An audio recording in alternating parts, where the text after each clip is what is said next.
High court के 5 जजेस के बाद सुप्रीम कोर्ट के 4 जजेस का खत बता रहा है कि अदलिया में सब अच्छा नहीं है।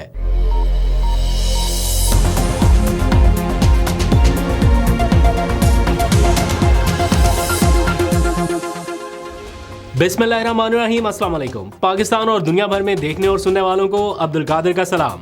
इस वक्त जब मैं आपसे बात कर रहा हूं तो इस्लामाबाद के पावर कॉरिडोर्स में कुछ गैर मामूली डेवलपमेंट्स हो रही हैं। इस निज़ाम के बुनियादी स्ट्रक्चर में तब्दीली के लिए कुछ मुलाकातें, कुछ मुशावरत, कुछ डिसीजंस ऐसे लिए जा रहे हैं जिनका आने वाले दिनों में असर होगा।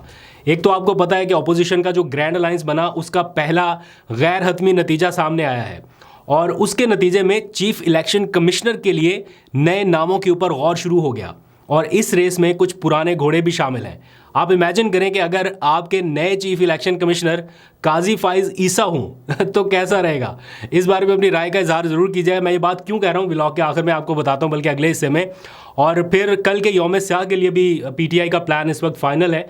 कुछ तब्दीलियां आखिरी लम्हात में की गई। अभी हमने पीटीआई के सेक्रेटरी इत्तलात से पूछा कि कल के क्या प्लान्स हैं, तो उन्होंने जो बताया इस्लामाबाद के हवाले से कुछ प्लान तब्दील किया गया है, वो भी मैं शेयर कर लेता हूं आखिरी हिस्से में। लेकिन उससे पहले ताज़ा तरीन 2-3 खबरें। एक तो आपको पता है गुज़िश्ता रोज़ की अडयाला जेल के हमले से तलख कलामी के बाद आज फैसल चौधरी एडवोकेट को ड्रामाई अंदाज में पहले हिरासत में रखा गया अडयाला जेल चौकी में, और अब से कुछ देर पहले उन्हें रिहा कर दिया गया है, यानी वो अडयाला जेल से निकल के जा चुके हैं। 2 चीज़ों के ऊपर आपकी राय और दरकार है बाकी खबरें बात करने से पहले। एक तो बिलावल भुट्टो का जो पीछे तो देखो वाला जो मोमेंट कल सामने आया, बल्कि आज सामने आया पूरी कौम के, आप ज़रा उसके ऊपर भी अपनी राय का इजहार कीजिएगा कि इन तस्वीर को दिखा के क्या साबित किया गया, कौम को क्या पैगाम दिया गया। आप क्या समझे, क्या बताया गया है कि क्या ये कोई बहुत बड़ी अचीवमेंट है वर्सेस ये कोई डेस्परेट अटेम्प्ट है ये दिखाने की कि जनाब हम यहाँ पर मौजूद हैं। इससे क्या हुआ है, क्योंकि दफ्तर खारजा जो है वो इस दौरे से मुताल्लिक कोई अलग बयानात जारी कर रहा है। ठीक है, ज़ाती हैसियत में भी हो सकता है दौरा, लेकिन इन तस्वीर को दिखा के मुझे नहीं लगता कि कोई बहुत बड़ी अचीवमेंट मिली है। आप हर टाइम इमरान खान के ऊपर तनकीद करते हैं कि देखें नज़रें उधर हैं, ट्रंप एडमिनिस्ट्रेशन की तरफ देख रहे हैं, पूरी पीटीआई उधर देख रही है। ये तो देख रहे हैं आप, तो जनाब पहुंच गए। तो जिस किस्म के पोज के साथ तस्वीरें लगाई गई हैं उनका मुझे नहीं लगता कि उनकी अपनी जमात के लोगों ने कोई बहुत पॉजिटिव इंपैक्ट लिया होगा। खैर आगे बढ़ते हैं, थोड़ी सी बात करते हैं ताज़ा तरीन अपडेट्स की। अब से चंद लम्हात कबल सुप्रीम कोर्ट में एक अहम पेशरफ्त उस वक्त हुई जब हाई कोर्ट के 5 जजेस के बाद सुप्रीम कोर्ट के 4 जजेस ने भी चीफ जस्टिस को खत लिख दिया है। ये खत justice Mansoor Ali Shah, justice Munib Akhtar, justice Ayesha Malik और जस्टिस अतर मिनुल्लाह की जानिब से लिखा गया है और सुप्रीम कोर्ट में नए जजेस की जो मुमकिन तैनातियाँ होने वाली हैं 10 फरवरी को, जिसके लिए जुडिशल कमीशन का इजलास बुलाया गया है, उन तैनातियों को रोकने का मुतालबा किया गया है तब तक जब तक 26वीं आईनी तरमीम के मुकदमे का फैसला नहीं हो जाता। जो ख़त लिखने वाले जजेस हैं और पाकिस्तान में एक वास्ट मेजॉरिटी ये चाहती है कि 26वीं आईनी तरमीम का फैसला मौजूदा जजेस पर मुश्तमिल फुल कोर्ट बेंच करे, लेकिन हुकूमती इत्तेहाद कहीं ना कहीं ये चाहता है कि 26वीं आईनी तरमीम का फैसला उस वक्त हो जब अपनी पसंद के जजेस ला के एडिशनल जजेस अपॉइंट करके फिर फुल कोर्ट बेंच बनाया जाए ताकि उनकी अक्सरियत आ सके और फिर वो अपनी मर्जी का कोई भी डिसीजन ले सके। ऐसा तासुर आम अमूमी सतह पर है। सिर्फ यही नहीं, इस खत में इस्लामाबाद हाई कोर्ट में ट्रांसफ़र होने वाले जो नए 3 जजेस हैं उनका मामला भी उठाया गया है, जिस मामले पर खुद इस्लामाबाद हाई कोर्ट के जजेस खत लिख रहे हैं। और इस खत में लिखा गया है, सुप्रीम कोर्ट के जजेस लिख रहे हैं कि आइन के मुताबिक नए जजेस का इस्लामाबाद हाई कोर्ट में दोबारा हल्फ लाजिम था। हल्फ के बगैर इन जजेस का जज होना मशकूक हो जाता है, ये कह रहे हैं सुप्रीम कोर्ट ऑफ पाकिस्तान के 4 सीनियर जजेस। अब इस मामले पर इस्लामाबाद हाई कोर्ट के 5 जजेस का खत पहले ही चीफ जस्टिस याहिया अफरीदी के पास है और ऊपर से ये इन 4 जजेस का खत भी आ गया। अब याहिया अफरीदी साहब के लिए एक मुश्किल सूरत हाल है कि वो आउट ऑफ द वे जाके इस निज़ाम के साथ, इस सिस्टम के साथ खड़े हों या अपने फेलो जजेस के साथ। तो बज़ाहिर तो ऐसा लग रहा है कि वो निज़ाम के साथ और सिस्टम के साथ खड़े हैं, लेकिन दूसरी जानिब हाई कोर्ट के जजेस खत लिख रहे हैं, सुप्रीम कोर्ट के जजेस खत लिख रहे हैं। तो इस चीज़ के ऊपर आंखें तो बंद नहीं हो सकती। 10 फरवरी की टाइमलाइन बहुत करीब है जब जुडिशल कमीशन का ये इजलास होना है, तो उससे पहले पहले चीफ जस्टिस किस तरह से इस मामले को डील करेंगे ये देखना बड़ा दिलचस्प होगा।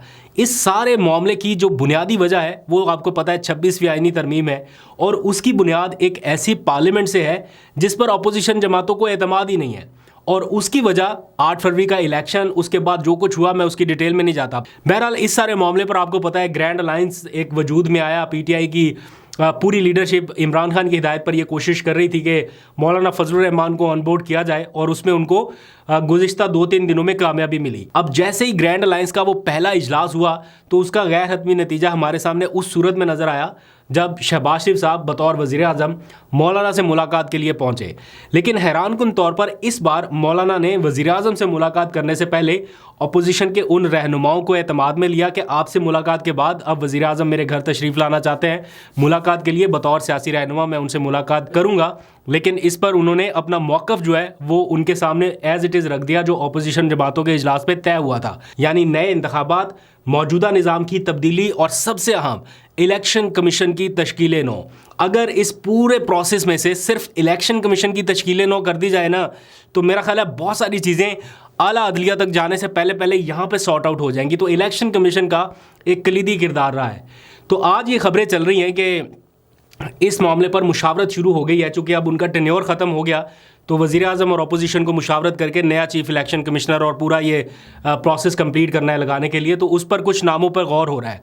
लेकिन हैरानकुन तौर पर मैं ख़बरों में ये देख रहा था कि कुछ लोग काजी फ़ाइज़ ईसा के भी हामी हैं। मतलब मेरे लिए ये बड़ी शॉकिंग न्यूज़ थी कि एक ऐसा शख्स जो इस मुल्क के इंसाफ के सबसे बड़े ओहदे के साथ इंसाफ नहीं कर सका, क्या वो चीफ इलेक्शन कमिश्नर के तौर पे एक पार्टी के साथ इंसाफ कर सकता है? कतअन नहीं, 100% नहीं। इसके ऊपर किसी सूरत नहीं हो सकता और मुझे नहीं लगता कि ये काबिल अमल कोई तजवीज़ है। इसके ऊपर जितना शोर होना है मेरा ख्याल है वो किसी और मामले पर नहीं होगा। तो इसलिए ये किसी दीवाने का ख्वाब तो हो सकता है, ज़ोर ज़बरदस्ती से करे तो अलग बात है, लेकिन इसके ऊपर कोई कंसेंसस नहीं हो सकती। और जितना इस निज़ाम की ख़राबी में उनका किरदार है, जितना उनके फ़ैसलों ने इस मुल्क को नुकसान पहुँचाया, ये किसी सूरत नहीं इजाज़त दी जा सकती या होना चाहिए कि उनको चीफ इलेक्शन कमिश्नर लगाया जाए। बहरहाल खबर यह है कि इमरान खान ने इस मामले पर अपने पार्टी के कुछ लोगों से मुशावरत की है।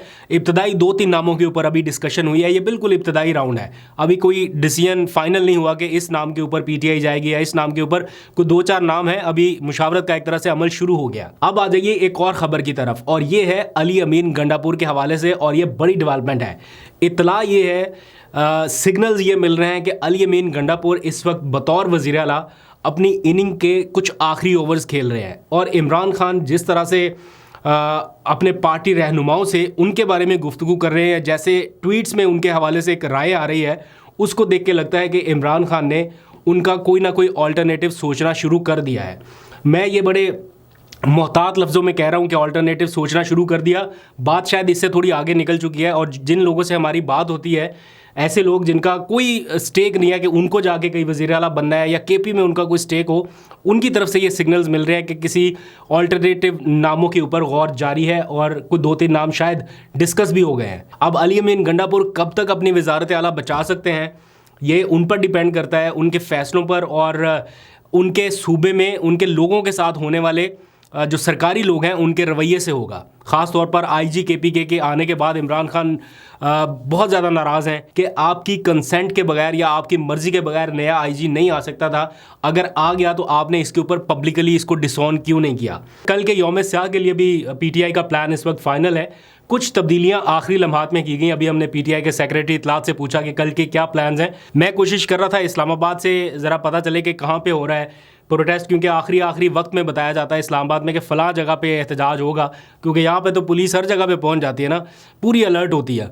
तो ये पता चला कि इस्लामाबाद में एहतजाज का जो प्लान है, पहले ये था कि तीनों हलकों की जो लीडरशिप है या नुमाइंदे हैं वो अपने अपने हलकों में एहतजाज करेंगे।